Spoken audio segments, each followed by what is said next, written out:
I just touched his feet and I was lost. The energy feeling is, like you're touching some supreme being. And that's all, I didn't want anything else.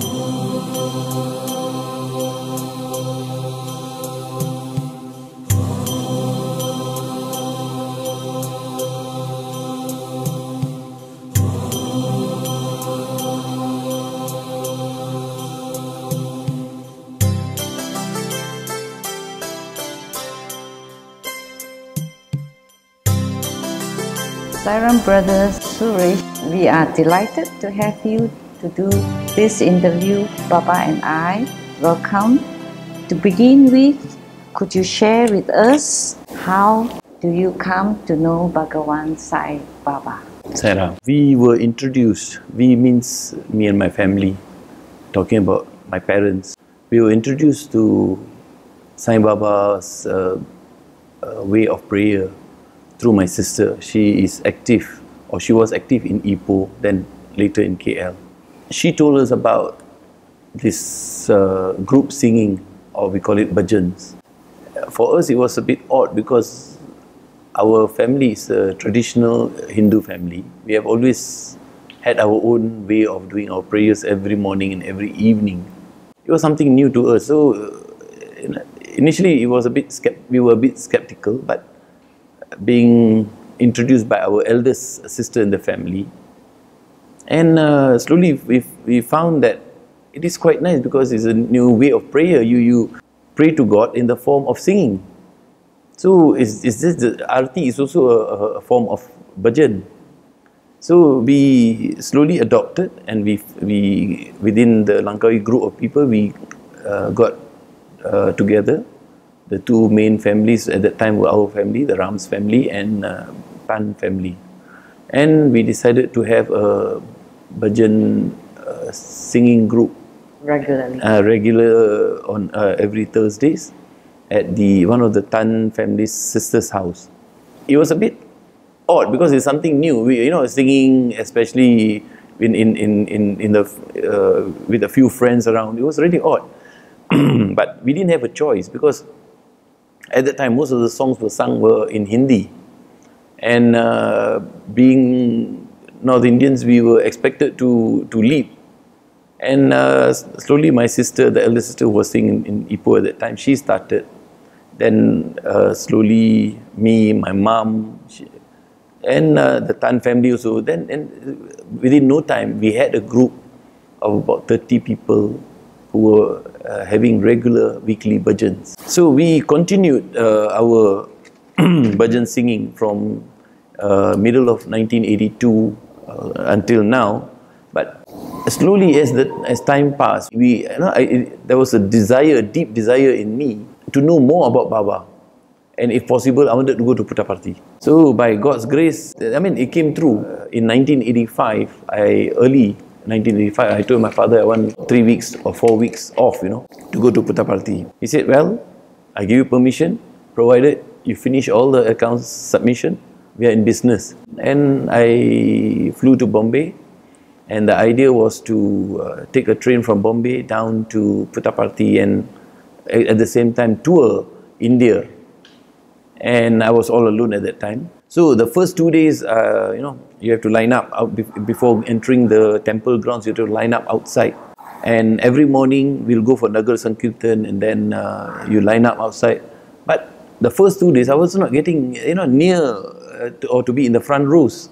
And by third day, it was at that time it was getting hot. The winter season was over. The summer was coming in.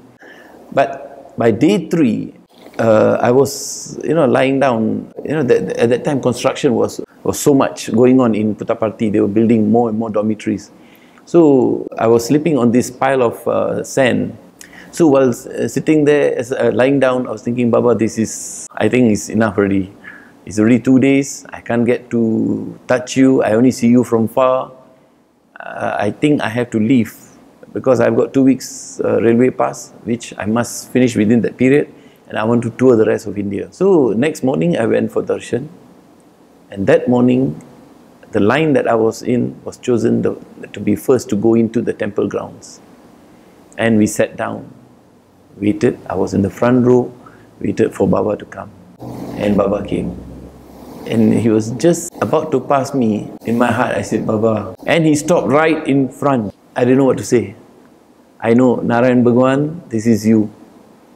I couldn't say a word. Lost of I just touched his feet and I was lost. The energy feeling is, like you're touching some supreme being, That's all, I didn't want anything else. In fact, some people had sent letters through me. Luckily I remembered, but otherwise I was, immersed into that energy, that, can you imagine the Lord of the whole entire universe, the creator of all, standing right in front, giving you a chance to touch his feet. You are blank and not knowing what to do. But, I feel until today, that has been 32 years back. But that moment that he cares to give you to touch his feet has lifted your whole life. Whatever obstacles we always face, good and bad times. But that blessing that he was so caring to give, to be able to touch his feet, has, taken you so easily. Like I said, if you consider a baby who's trying to crawl a staircase, they can't do it. But they don't realize that behind there's a mysterious hand pushing them up, So that has been my experience, that he has always been there to somehow take you out of trouble. I mean, we have got, as per our karmic effect, but by remembering him, things become so much easier. Things, he finds somebody, solution, somehow that you will pass through it. As humans, we always worry that this is happening, this is happening. Yeah, it is happening. But before it came, it was okay. Now that it has come, it will also be okay. You just have to hold on. And when you are in that trouble, when you are in that predicament, remember him. If you can do that, then your life has not been wasted. You want to look at Mahatma Gandhi. At the time when he was shot, 3 words came out to his mouth. Ram, Ram, Ram. So if we practice that every moment we can remember him, then our life on earth has been meaningful. So after the first darshan with Baba, you really got a very great impact on your life. I felt that, that now on you don't have to worry, he's always by your side.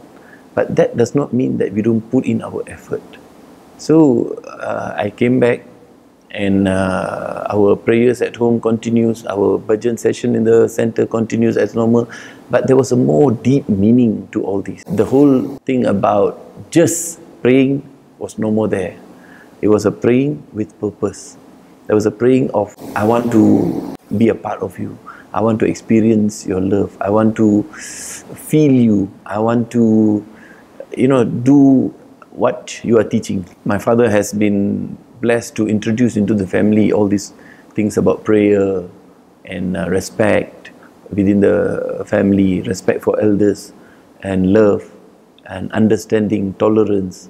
So with the following of Baba's teachings, the culture, the willingness to do was all so much more easy, and there was a purpose in our doing this, being spiritual ourselves. And father had already been a very charitable person, and quietly he will do to the people who cannot afford. He'll send dry ration, and to couples who want to marry but don't have enough funds, he will sponsor their marriage. And schools which need to be built, and he will, sometimes he does things beyond our. We ask him, Dad, do you know how much you are sending? He said, yeah, it's this amount. He said, no, it's 10 times that amount. It's okay lah. What a great man. Yeah, and because of what we have been taught and we have been ushered through life, we continue.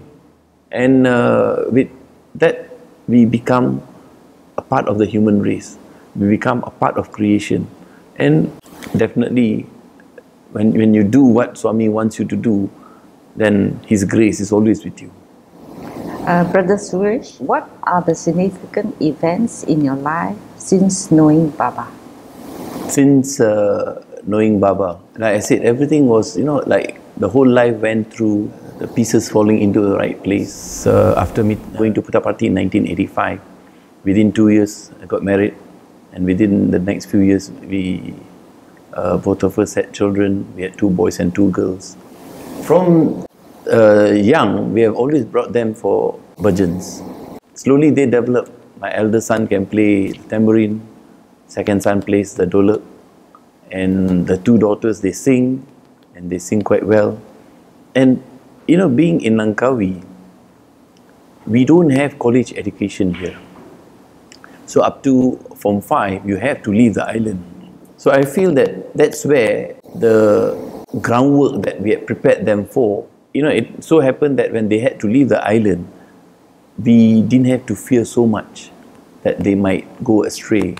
So it is so important to instill in your children these good values. Thank God, 3 of my children have already graduated. Last one will graduate in about a year's time, and they're all doing wonderfully fine. And by God's grace, like I said, what we planted, we are reaping the fruits now. Baba has given everything that is comfortable for us to live. We have got good family that loves each other, respects each other. We have our tiffs also, but yet we can have our arguments, but yet we can come back. Morning we have our prayers. That's the time when the young ones, they will kneel down to the elder ones and get blessings. And after that, what do you give? Besides giving blessings, you give your love, you give your hug, you give your kiss. The children respond back by giving a kiss on your cheek. So what else you want in life? Swami has given plenty. As a child, at one time I was with my father. We were going to our rubber estate. My father was driving the Royal Enfield, and I was seated on the fuel tank and holding the handlebar. We were passing through this rubber estate owned by the Britishers. And the British managers, they like to have a house somewhere up on the hill. So I used to admire that. It's nice to have a house. I was just about 6 or 7 years old at that time. Today, at the age of 56, 57, I have a house which is on a small hill. Who has given this? If not His will, it is beyond our imagination. It is His total utmost blessing. Are you active in a side organization, and what are your activities you're involved in? I've always been active in the committee under the name of Science Center. When the tsunami happened in Aceh in 2004, we gathered together to send food to Aceh. We helped to unload food from the lorries that came and onto the barges, onto the ferries. So whenever calamities came, the Science Center was there to move in to help. Even in Langkawi at that time, there was the tsunami that hit. We gathered and together, about 40, 50 of us together with, we got even the police involved, the Sukarelawan group, and we went to Triang area. We helped the houses that were affected by cleaning their houses. A lot of mud, fishes were just washed into the houses. And then the mud was something like 6 to 8 inches thick. So we went together, we cleaned up and gave them clothes, used clothes, did whatever we could. So center activities has always been part of the activities in the here, and we have been involved in mangrove tree planting. in 2-3 beaches in Langkawi, and every month we have food, dry food, giving to the poor and needy. Our activities has not been very big, but we have been doing our share. And how are you transformed? And what are the changes? I feel that when I was much younger, you know, as youngsters, we always think that things must be the way we want it to be. But as you know, Baba says, learn patience, forgive and forget, understand, tolerate. These are the same teachings that even in Buddhism or any other religion is all there. But as you grow, and with the desire to be better, desire to realize God within you, then you become a better person. You are more patient. You can take things that happen which you feel shouldn't happen, but you can take them as it comes. There was a time when about 3 years back, suddenly income tax officers came to our business, and I was talking to them slowly and told them whatever they wanted will be given, and that session lasted for about 5 hours. But I was, you know, furnishing them with what they wanted. I was cool, calm. So my son was, after that incident, he asked, how can you be so tolerant and be patient and be cool about, you know, it is an income tax rate. I said, one thing you Which must you have... were not expecting? No, definitely. You know, it means a lot of work, and you know, at that time, it was during the November school holidays. It was a busy time, and they are there, right? You know, suddenly there are 7-8 officers there waiting, and they want to get your books, and they want to get your record your statement. So I sat down and, you know, we talked to them, because in deep down I was already chanting Baba. Wow. You send them. So now you have to somehow take me across. So while looking at them, I was sending out signals. You come in their form, I welcome you. Now you help me to get out of this mess. So it takes a lot of practice of faith, belief, and surrender to Him to be able to withstand this kind of blows. And one last question. Who is Sai Baba to you in your words? You know, in all religions, they say God is one. God is one. He cannot suddenly come out, you know, He's like, you know, 100 gods. God is one. If we talk about, you know, it is said that Baba is the incarnation of Shiva and Parvati. Yes, but Shiva and Parvati, where they came from? From Brahma. Where Brahma came from? From Vishnu.